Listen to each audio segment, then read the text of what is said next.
Welcome to the live stream. I'm about to read some books.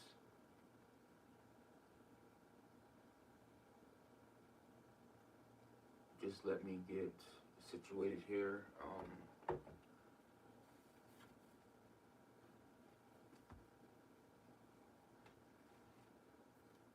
Because I have so many books,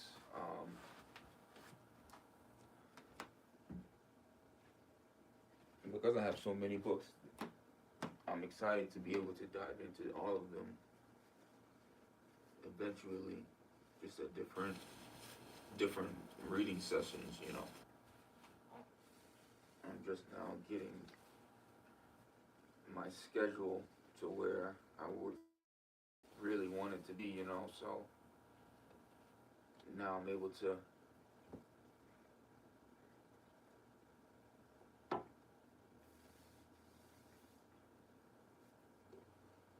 have a little more flexibility with everything. Working out, reading, resting, eating.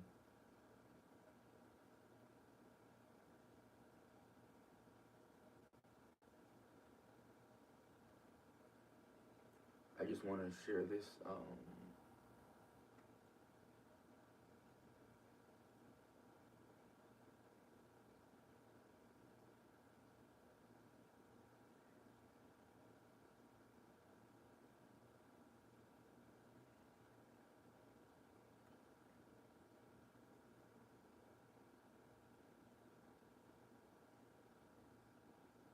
I want to share this link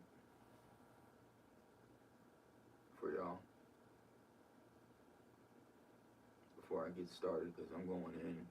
I'm going to go in.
So much going on right now in the world, man.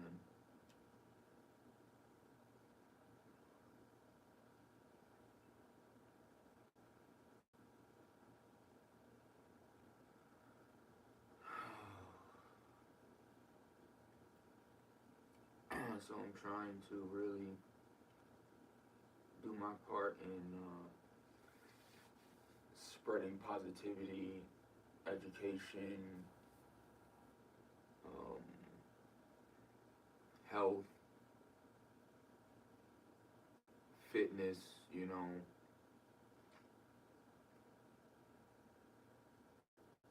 because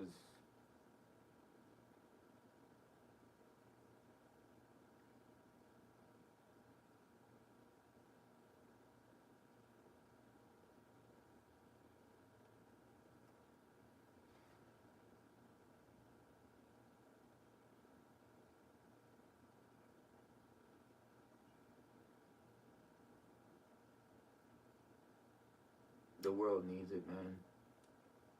And the youth needs it. The youth needs it, and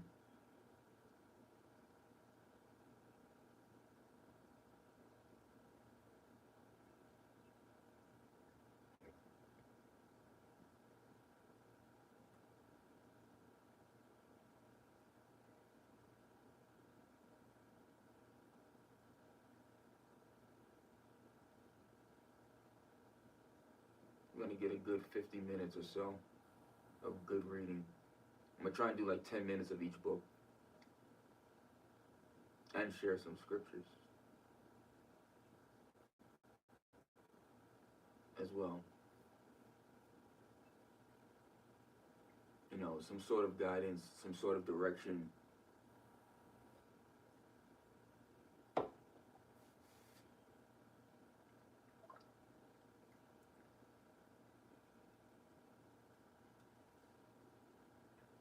Some sort of guidance, some sort of direction is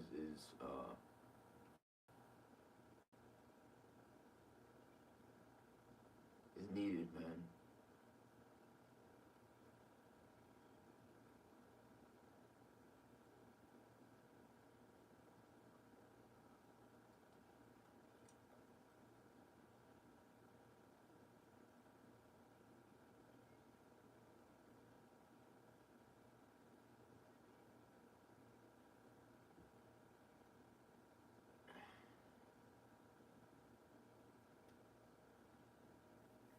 Because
I want to start with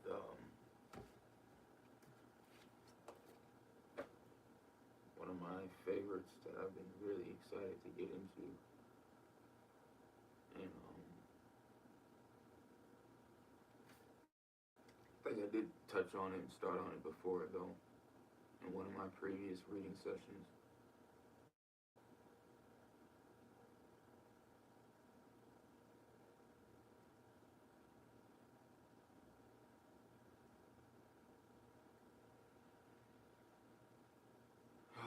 There's just so much AI. There's so much fake stuff, man. There's so much music and videos and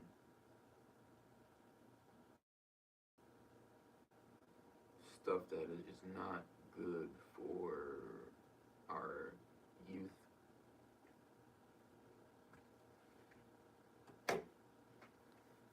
And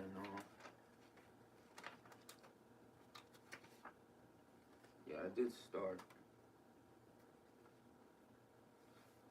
I did. And that's what's interesting about it.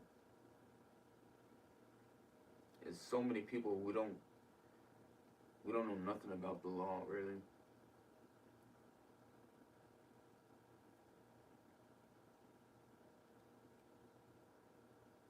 From the title of this book, Justice Blind, you may guess that I am not sure whether our criminal justice network achieves this measure of justice. In fact, I will provide evidence that our criminal justice practices are unjust in many ways. Justice must justice must be blind or it is not just at all.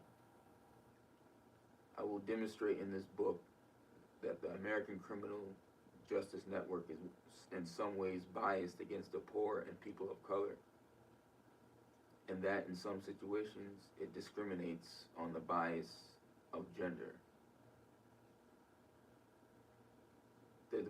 the depiction of justice on the cover of this book is also reflected in the American Declaration of Independence.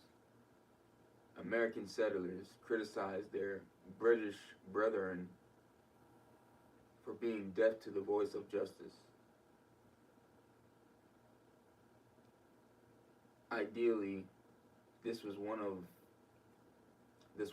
reason that people came to found this country in the interests of justice apart from the interests of the British monarchy.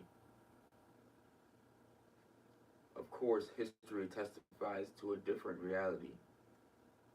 Early Americans wiped out numerous indigenous peoples and enslaved other groups in the name of manifest destiny, a 19th century doctrine based on the premise that the Americans had the God-given right, indeed, the duty, to expand their territory and cultural influence throughout North America.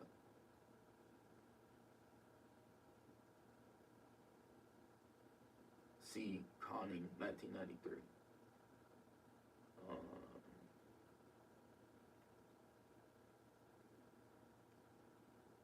Howard Zinn, in A People's History of the United States, 2003, tells history from the people that are at least recognized in accounts of U.S. history. The poor working people, women, Native Americans, slaves, and other minority groups, and shows that much of what we believe about American history is simply not true.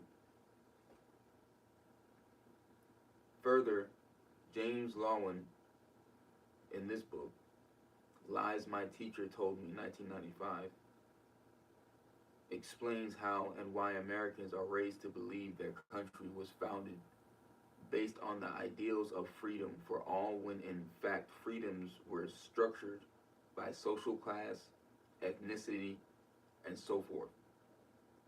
Still, early Americans envisioned a country where all men could live, thrive, and further their own interests without the burdens imposed by the British monarchy.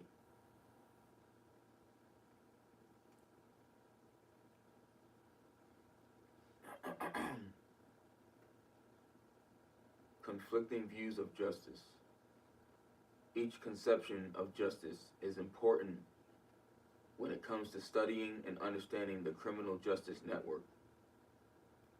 Americans will not support criminal justice practices that fail to punish those who deserve it.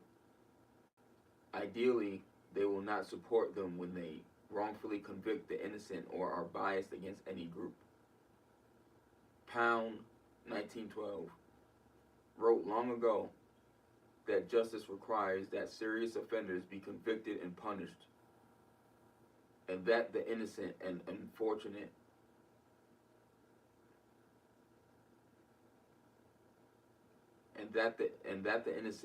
unfortunate not be wrongly oppressed. Similarly, Harrigan, 2000, page 315, notes that justice is served neither if a guilty person is let go nor if an innocent person is punished. These two concepts of justice, punishing the guilty but ensuring fairness and impartiality, often conflict. The law places restrictions on the actions of criminal justice actors so that constitutional rights of individuals are not violated. With unlimited powers, law enforcement agencies probably could do a much better job at fighting crime, but numerous liberties that we currently enjoy, such as the right to privacy, would have to be sacrificed. Imagine how much more effectively police could detect crimes if they could enter your home, peek into your windows, tap your phones, and monitor your email without first having to establish probable cause. This fictional example has great relevance for America today when considering our current war on terror. For example, it has been reported that President Bush authorized by executive order a domestic spying program under the direction of the National Security Agency that tapped the phones and monitored the computer usage, email of American citizens for the purpose of disrupting terrorist plots. Critics of the program claimed it violates American citizens' rights to privacy, as well as federal law. Are such programs acceptable to you if they actually disrupt terrorist plots? Are they unacceptable to you no matter what benefit they provide? What if they lead to significant abuses? Given the limits within which the criminal justice network must operate, it is difficult to catch, convict, and punish criminal offenders. For example, the exclusionary rule states that illegally seized evidence cannot be used to establish legal guilt against a defendant. The Supreme Court held in Mapp v. Ohio, 1961, that the rule had to be applied universally to all criminal proceedings, including those by state governments against individual citizens. This requirement may make it less likely that a factually guilty criminal will be found legally guilty in a court of law. Alternatively, our current efforts to fight crime at almost any cost have led to the establishment of measures intended to protect victims' rights that have lowered evidentiary requirements, eliminated the insanity defense, and weakened exclusionary rules designed to block the introduction of illegally obtained evidence. Beckett and Sasson, 2000, page 163. I need some words in there I need to write down. It's crazy, man, because it's like there's so much that we don't know about the law, and we get taken advantage of because of that, you know, in so many different ways that we don't even realize. Hell, me personally, I freaking had so much that I had to learn just from things like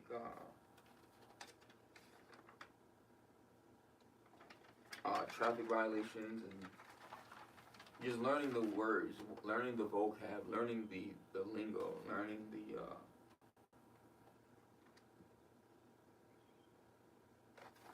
there's so many words we don't know, man. I still have a whole list of words I have to look up and get the meanings of. And so many other books that I started.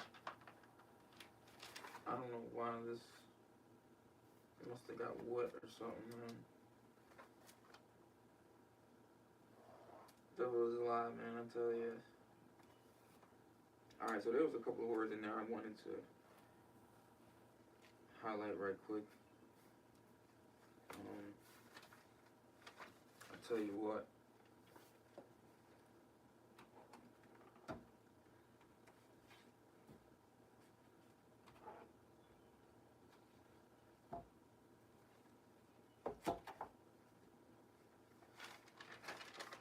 Alright, the first word was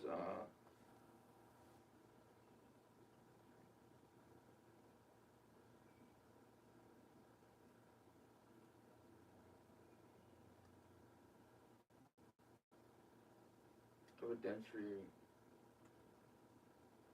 requirements was a good one.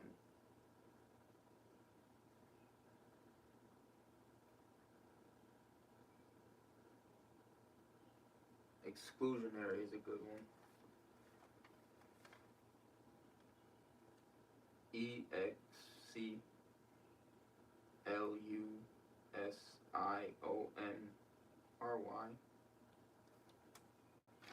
Exclusionary.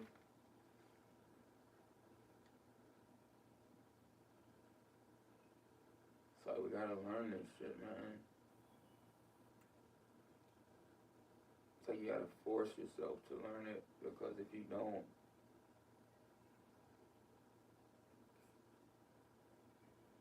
Walker, 1998, page 176, argues that many so-called victims' rights initiatives are really efforts to get tough on crime, quotations.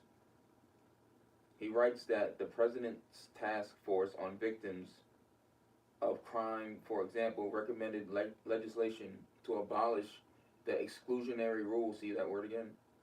The exclusionary rule to abolish parole, to permit hearsay evidence at preliminary hearings, and to authorize preventative detention. Part of the frustration that victims feel when they suffer harm at the hands of criminals stems from the fact that technically the only victim of crime is the government. This means that the victims are not entitled to get justice for themselves. Rather, the state is authorized to conduct crime control efforts in the interest of community safety. Yet the U.S. Justice Network must strive to achieve a balance between fighting crime, parentheses, to do justice for its victims, and being fair and impartial, parentheses, to do justice for the accused. Justice for the community requires both. Thus, throughout our history, the priorities of American justice have shifted back and forth, much like a pendulum or a set of scales being continually rebalanced. Pendulum. P-N-D-U-L-U-M.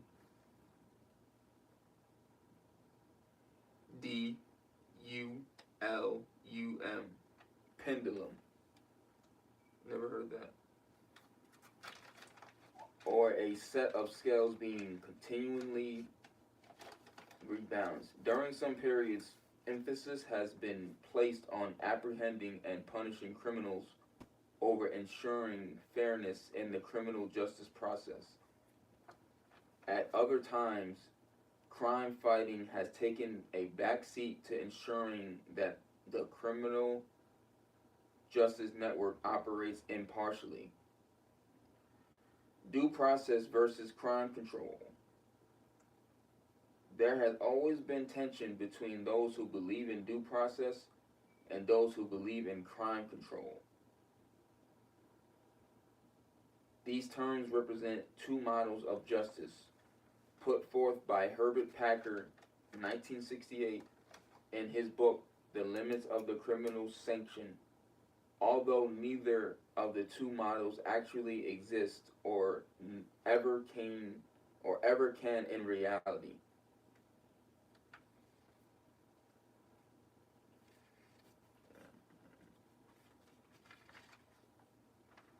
Packer attempted to describe two polar extremes, one model most concerned with preserving individual liberties and the other with maintaining order in the community and fighting crime.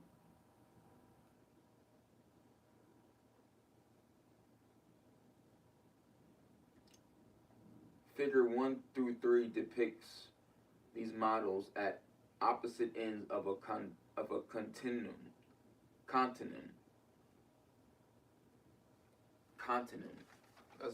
That's different.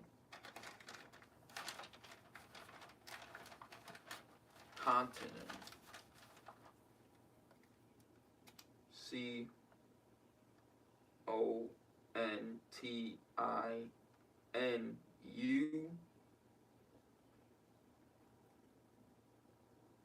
Two U's. U-U-M.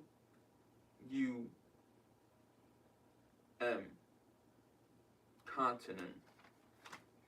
C-O-N-T-I-N-U-U-M.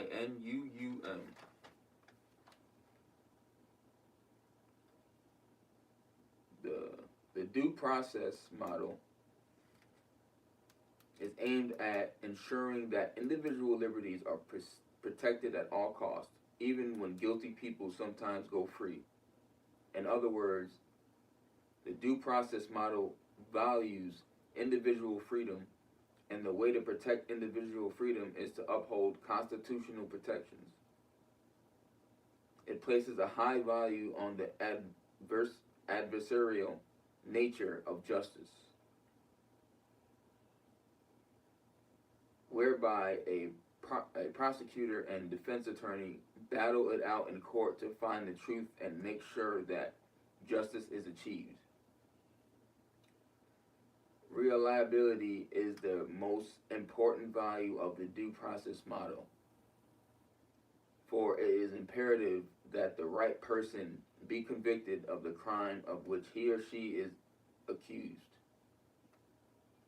Packer's metaphor for this model was an obstacle course, because to ensure that no innocent person were wrongfully convicted, the prosecution would have to overcome numerous obstacles to convict anyone.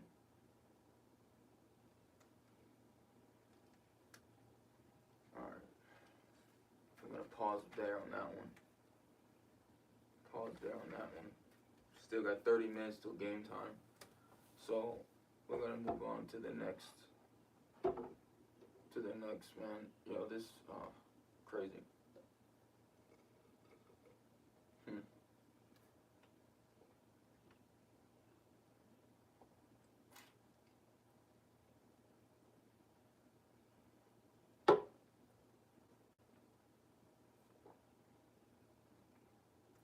Something else. It's something else when you're so unaware, you know, to things you don't even know about. You know what I'm saying? We're so unaware to a system that we don't even know about, yet so many of our people are a big part of it, and always been a big part of it. You know what I'm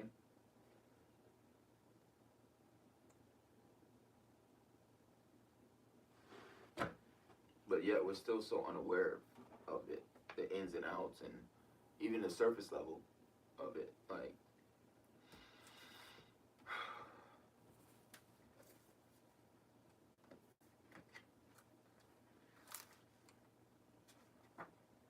this right here is my book, man. This is Higher Consciousness. This is my book right here, man.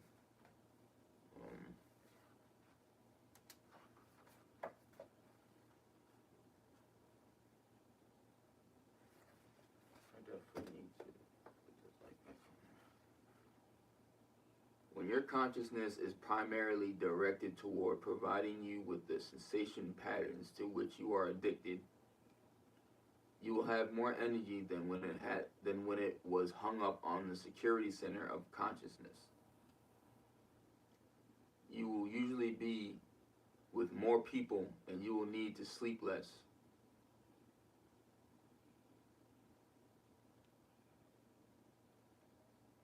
An individual who is hunting for sex is definitely generating more energy than a person who is worried about his security. In fact, one who was heavily addicted to the security level will probably have dropped off to sleep during the early part of the evening. Thus, the search for happiness through sensations is definitely an improvement over the search for happiness on the security center of consciousness. But wisdom, peace, and serenity are not yet in sight.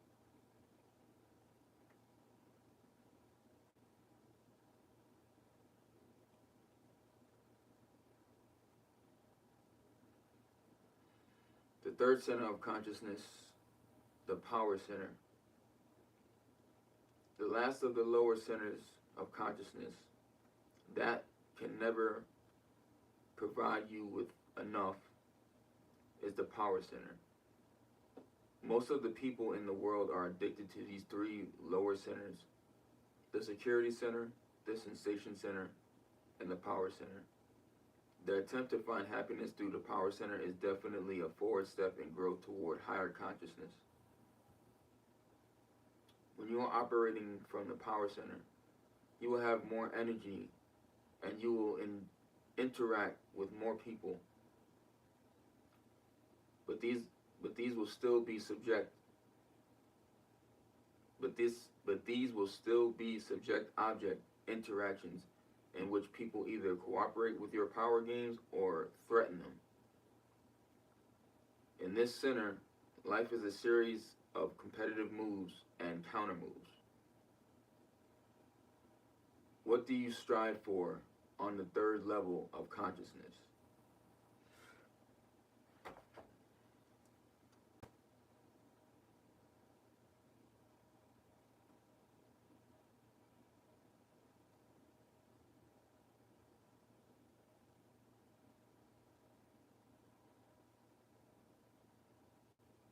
Excuse me for a second.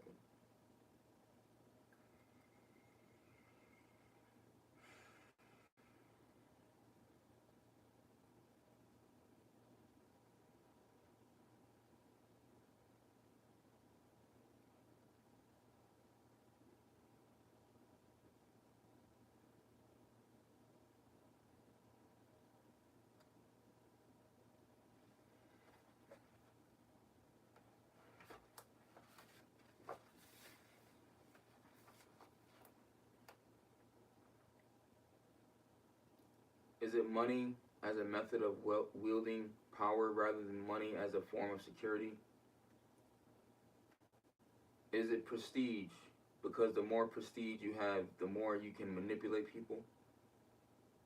Do you power addictions keep you preoccupied with external symbols such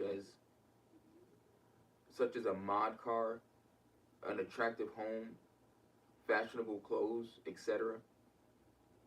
Or have you up-leveled the game of internal status, symbols such as knowledge and lots of hobbies, so that others perceive you as an interesting, achieving person?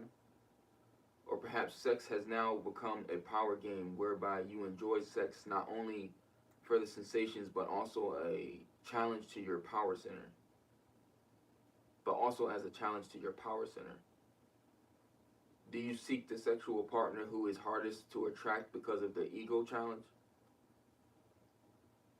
Have you ever noticed that the people who are the most successful in life power game are simply living a hollow life with external evidences of worldly success,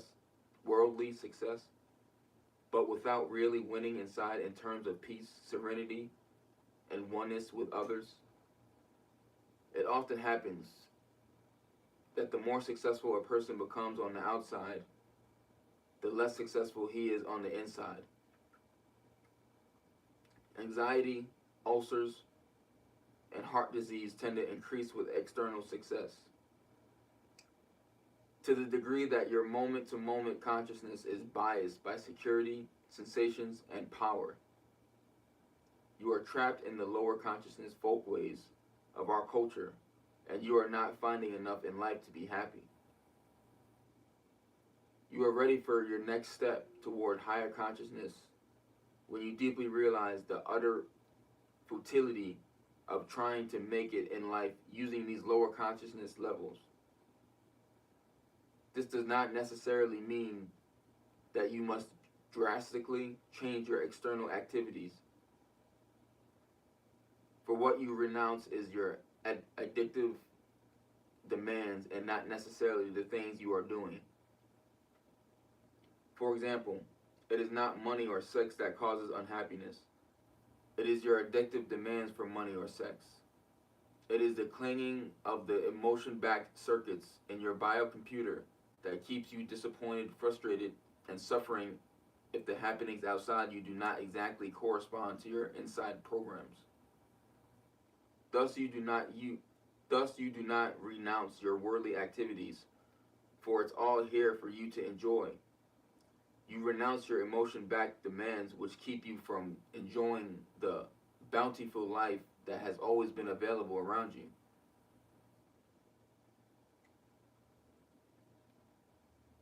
It is easy to see the more obvious power games involving the money, political power, status symbols, people bossing each other around, etc. But it is helpful to be aware of the more subtle power games we play.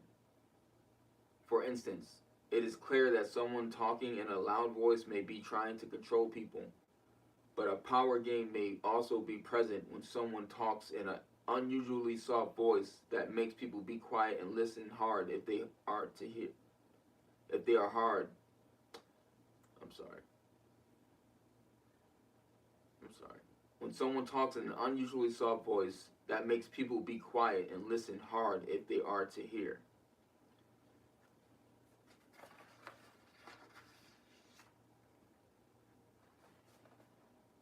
Someone who is constantly ordering people around and who forcefully insists that people accept his or her opinion can be coming from the power center. However, someone who is always quiet can be subtly manipulating by his or her sweet acceptance and you always know best attitude. This type of subtle manipulation makes one put energy into extracting what someone else really wants. This game creates a subject-object type of separateness. We might ask ourselves, what do I do to get what I want? What mask do I wear? What part in the drama do I play? You have hundreds of things in your head that you are now protecting as a part of your personal boundaries and social position. You will grow in happiness as you gradually realize that all of this stuff is not who you really are. It's just ego-backed programming that you picked up on your way to where you are now. Your energy will enormously increase and your sleep needs decrease as you give up guarding the various manifestations of your security, sensation, and power addictions. One of the bonuses of higher consciousness is that when you give it all up, you get it all back. What you give up are your inner addictive demands. What you get back is more of everything than you need in order to be happy. As you grow into the fourth center of consciousness, you will find that you have all the power you need in your life. In fact, you will have more than you need. For your unconditional acceptance of everyone around you will open doors that you could never have opened when you operated from the third center of consciousness. When you approach life with power addictions, you will be instantly resisted by the power addictions of other people. Instead of opening themselves to help you get what you want, they close themselves and are automatically antagonistic to your power thrusts, which threaten them.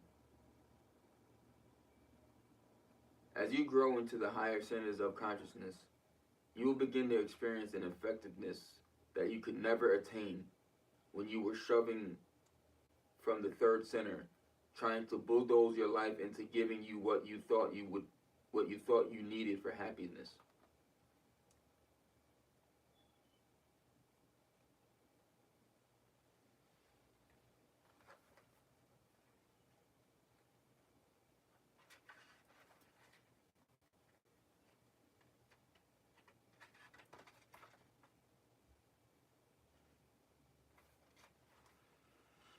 Some of the most dramatic performances of your ego and your rational mind will be triggered at the power center of consciousness.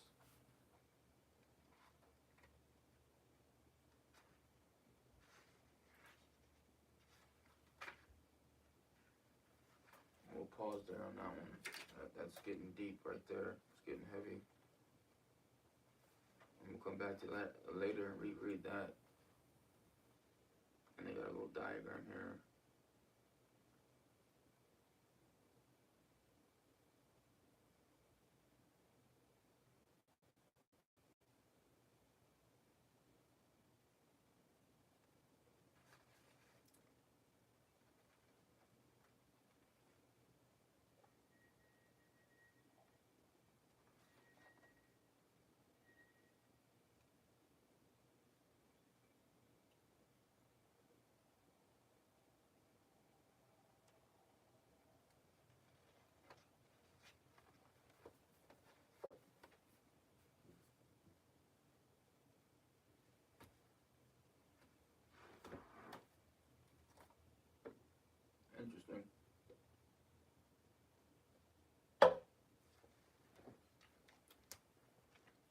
time going on here?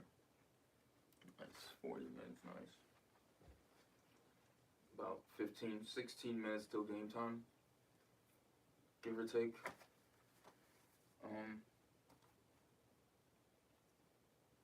We want to get into this one too.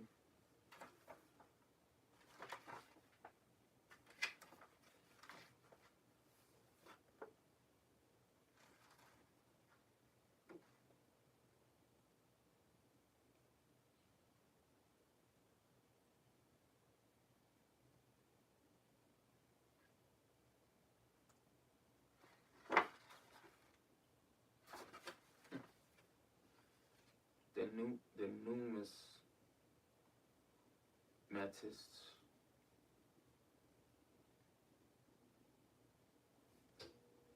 And the numismatist. The numismatist.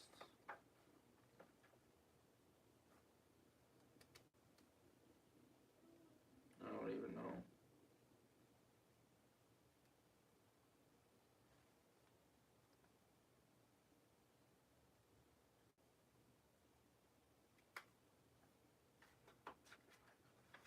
I mean, I guess I could give you a breakdown, but I'd rather just start reading, honestly.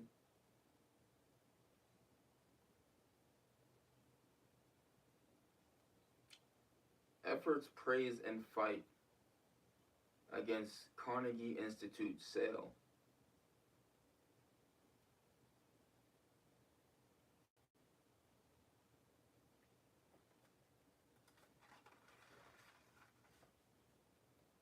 This is an old book.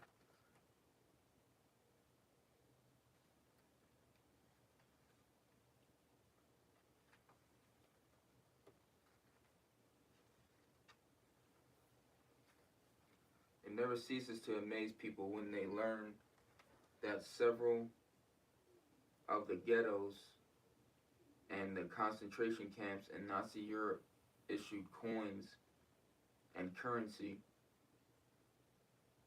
and the questions soon follow. Who issued the money? What does it look like? For what purpose was the money used? Was it symbolism? Ghetto money, despite its limited use? Small circulation and relatively short lifespan provided a stark historical perspective on the Nazi Holocaust, which brought tragedy to so many lives.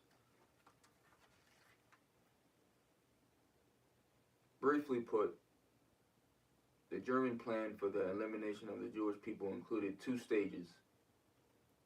First, large ghettos were formed by the forced deportation of hundreds of thousands of European Jews from their homes to centrally located detention areas. From here, after a few weeks for some and several years for others, ghetto residents were transported to death camps located nearby. Ghettos that issued money included Lodz and Warsaw and Poland. Czechoslovakia and Italy. I cannot say those cities' names.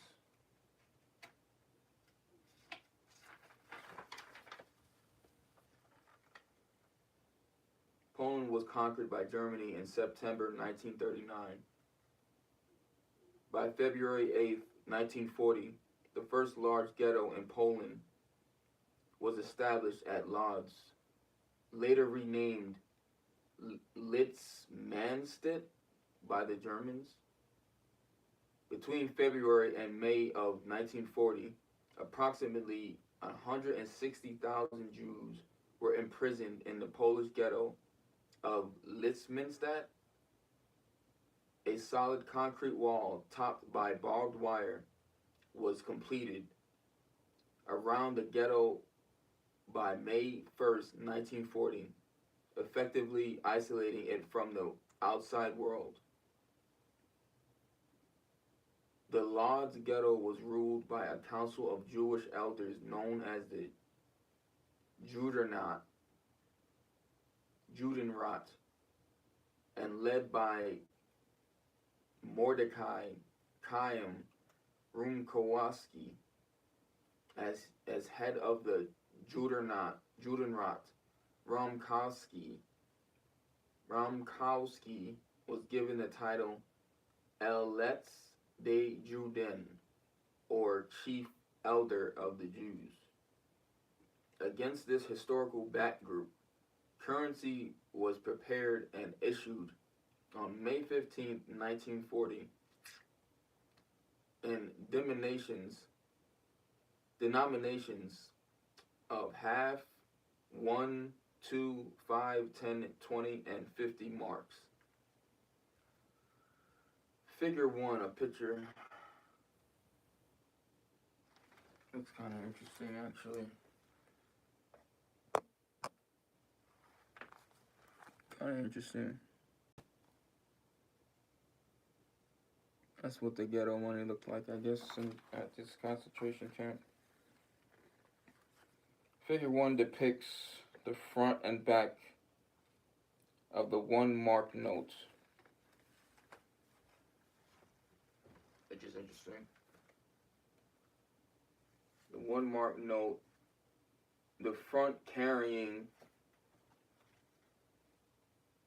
the German text Quittung über ein Mark der Elset der Jordan.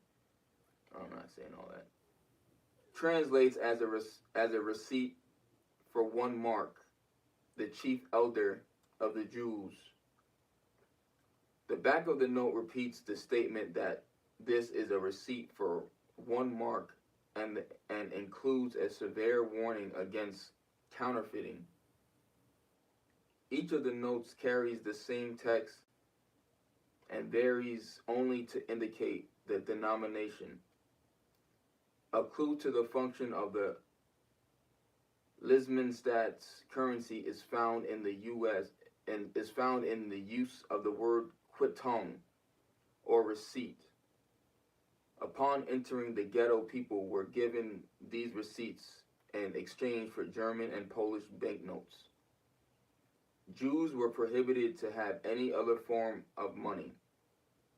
During the years 1942 and 1943, the Lodz ghetto was partially emptied by deportation of the inhabitants to the death camp at Chelmno, approximately 30 miles away. During this upheaval, the Lodz ghetto initiated its own coinage. Aluminum and magnesium coins were struck at the request of the chief elder and approved by the Hans Bibo, the German head of the ghetto. Magnesium metal was obtained from downed plains. These coins are historically significant for their highly symbolic design as well as the use of the German spelling of ghetto. Coins valued at 10 pfennig were struck in 1942. In 1943, due to inflation, 5, 10, and 20 mark coins were also issued. Lodz ghetto coins were much rarer than the notes.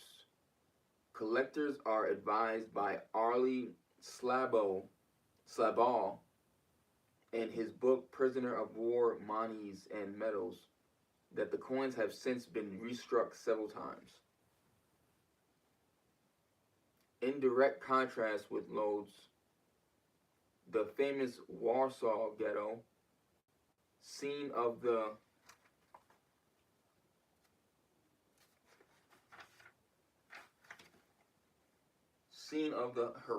heroic uprising of 1943, did not issue any official money.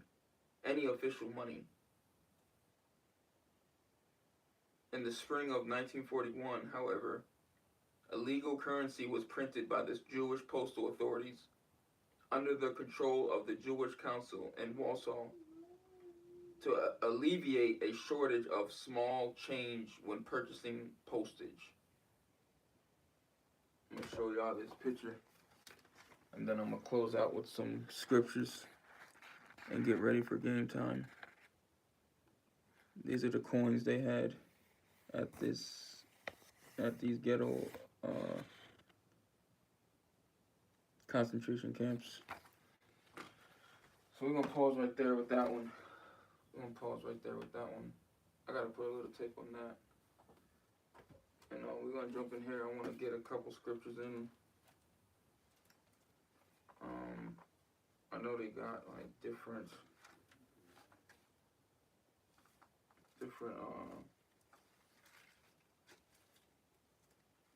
scriptures for different things and categories and stuff. And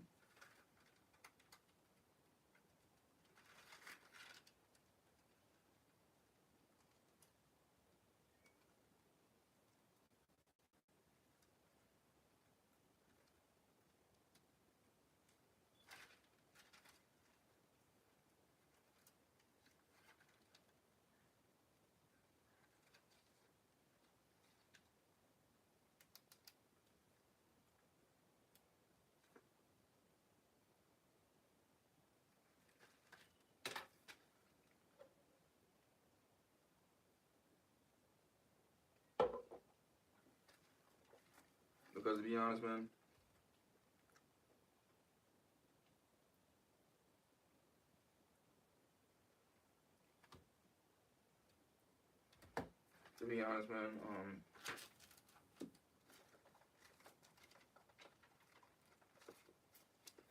all this other stuff don't even matter, man. And this right here is what we're all avoiding.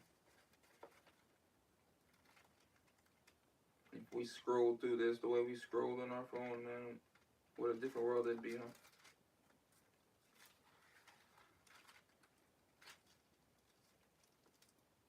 Alright, man, let's get this right.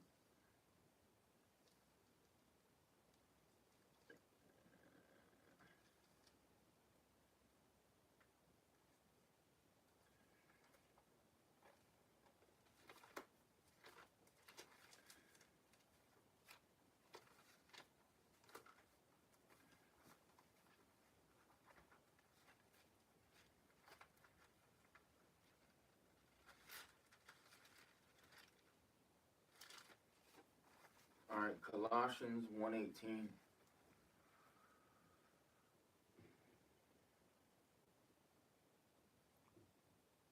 And he is the head of the body, the congregation. He is the beginning, the firstborn from the dead, that he might become the one who is first in all things, because God saw good for all fullness to dwell in him, and through him to reconcile again to himself all other things, by making peace through the blood he shed on the torture stake. No matter whether they are the things upon the earth or the things in the heavens. Indeed, you who were once alienated and enemies because your minds were on the works that were wicked, he now has again reconciled by means of that one's fleshly body through his death, in order to present you holy and unblemished and open to no accusation before him, provided, of course, that you continue in the faith, established on the foundation and steadfast, and not being shifted away from the hope of that good news which you heard and which was preached in all creation that is under heaven, of this good news.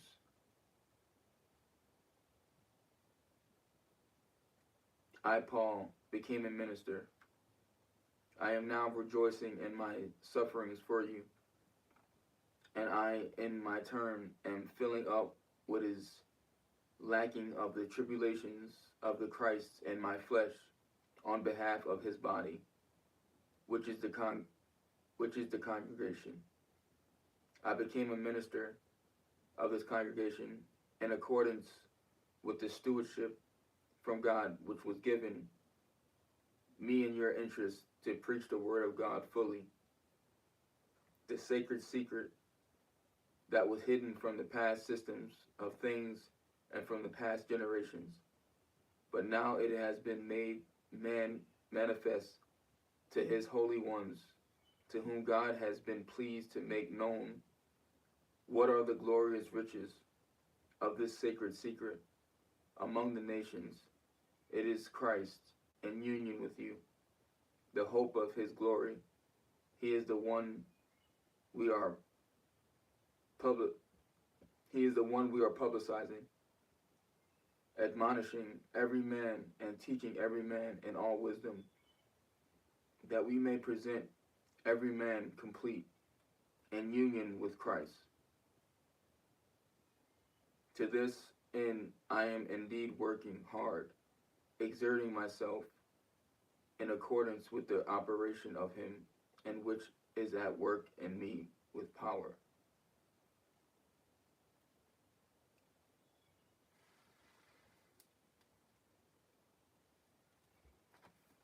And that was Galatians 1, chapter 1. And I started at verse 18.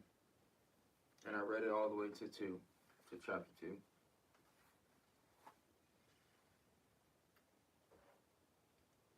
Appreciate y'all for tuning in and joining my live stream reading session.